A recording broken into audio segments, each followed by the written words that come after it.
Hi guys, welcome back to Too Cool for Middle School. I have two really fun things to show you today. We're not doing a whole lot of teaching content in this video. We're taking a little break from that because we talk about it all the time. We have to think about it all the time, so let's switch it up a little bit today. The first thing that I wanted to tell you about is my t-shirt. I just got this in the mail. This says, "Kiss your big beautiful brain." These are just so cute, and they are being sold as a fundraiser for Christina Costa. You guys might know her from Instagram or YouTube back in the day if you're like an old school teacher tuber follower.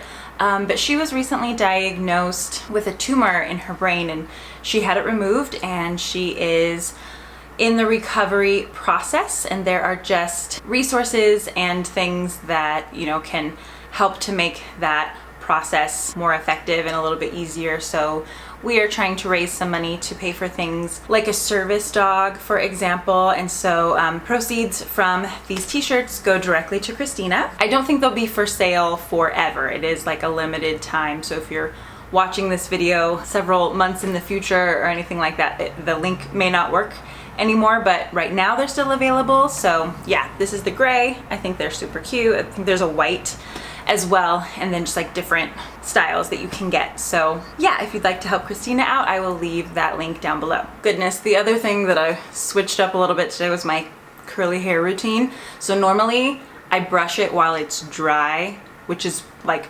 painful, and you're not really supposed to do that, I guess, but I'll like brush it before I wash it and then not brush it like as I put in product and stuff. But I thought today I would just try it the other way around. I would brush it while it was wet. So it kind of pulled apart like the hair families that normally make a curl, and it's much more of like a 80s perm type of look going on today. So I mean, you know, it's a look for sure.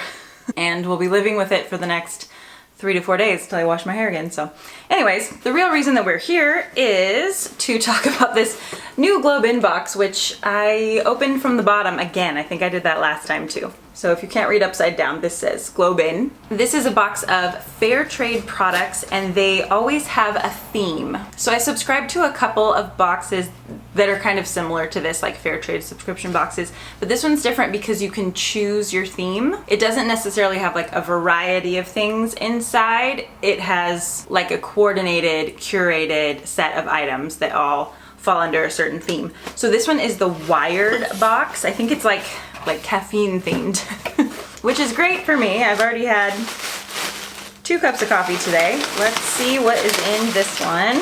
Okay, so first of all, we do have some fair trade coffee.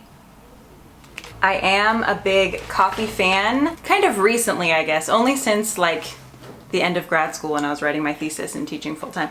But I've also been learning about why it's so important to buy fair trade coffee. So this is Dean's Beans, organic fair trade coffee, a unique velvet roast with chocolate tones. Nice. This bold coffee is a single origin bean from the Atsabe village in East Timor. Something I read the other day, I actually have a couple of books about this, but it was just like phrased in such an interesting way. Is that we are a country founded upon addiction, like to coffee and tobacco and sugar. I always talk about this with my students every year, how the things that people used enslaved people for were never like food to survive. It was just like luxuries that you get addicted to, like cotton. We don't necessarily have to have cotton. You can survive in clothes made of other fibers.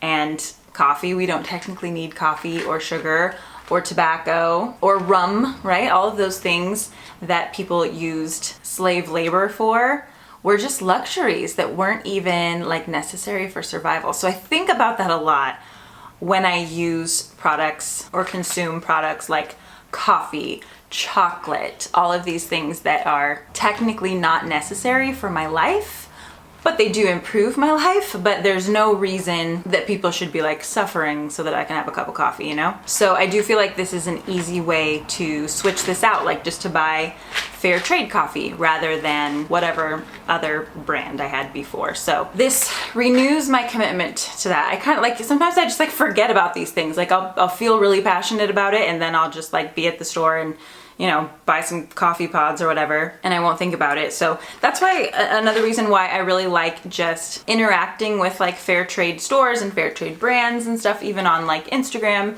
YouTube, whatever, because it just reminds me like, oh yeah, all of this stuff that I have, everything that I consume and buy and use, somebody had to make it, somebody had to harvest it, somebody had to grow and maintain the ingredients or resources that created it. And so, you know, just in this age of like easy Amazon delivery, we often forget about where our stuff comes from. So anyway, that's, you know, another reason why I'm a big fan of things like this, of things like Globein, because you have so much more of a connection to where the stuff is from. So anyway, that was a really long explanation of coffee beans. Ooh, how adorable is this? Look at this super cute container. I feel like I rarely see purple in, I don't know, homeware. Look how cute this is. You can put your sugar in this, or even your coffee beans or something. I don't know. This is really, really cute though. Everything else matches. Oh my gosh, this is so cute. Look at this. You also have like a little pitcher, and it comes with a spoon. So, well, okay, so maybe you would pour from this and then scoop from this. How cute is this? Oh my gosh, I love it. And all of these things are handmade by fair trade artisans. Let's see, what's this one? This cute little bag that you can keep everything in. Guadalupe, Juana, Susana, Rosa, Paulina, and Juan are skilled basket weavers. 3 of them have been weaving for over 35 years. They live and craft in the remote village of San Pedro, Huacotipac, which is 6 hours away from the nearest city. Basket weaving is an important part of life here, and the tradition dates back to the pre-Hispanic era. Your tenate, not sure how to say it, or palm leaf basket is a beautiful functional piece of art. But it is so much more than that. Behind each basket is a person, her family, her cultural history, and her future. Oh, there's one inside too. Oh, okay. This is the lid. I gotta reshape it a little bit, but yeah, that's super cute.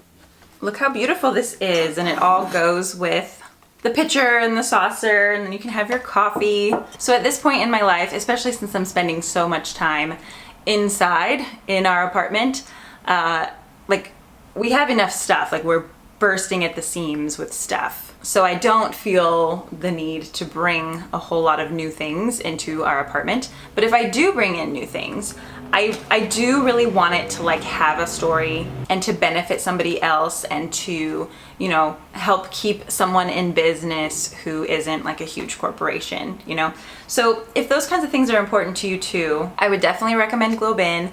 They have a lot of other boxes. I have a lot of other videos you can find, like, I don't know, wherever they're recommending videos too, on my channel. They have ones that are like spa day themed, or like ones that have like things to use for entertaining and tea and all kinds of other themes. So I love the coffee theme, but again, I think it's super important to keep in mind where these little luxuries come from every time we're buying something to just like, you know, that's just cute and like improves our mood when we see it and looks pretty on our shelf. Like, it's great if we can find those things secondhand, or make sure to buy them from like people who are hand making them and help to keep them in business. So yeah, I am very excited about all my little things. I will leave a link down below for you where you can get a discount off of a box and choose the kind of box that you want. I feel like this would also be really good for like a gift too, you know, like rather than going out and buying a gift bag or wrapping paper or whatever. If I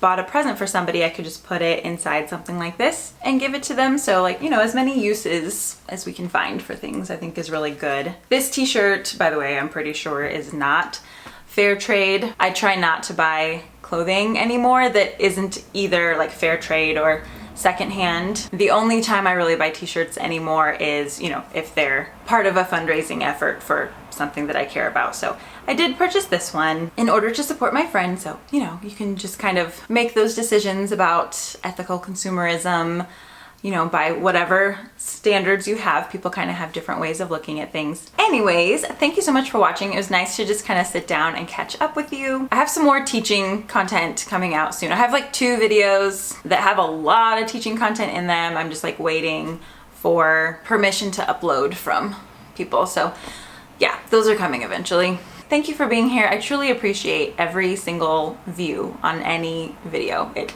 means a lot to me, and I love when I get to share my interests in fair trade products as well. So I hope you have a great day, and I'll see you in the next video. Bye.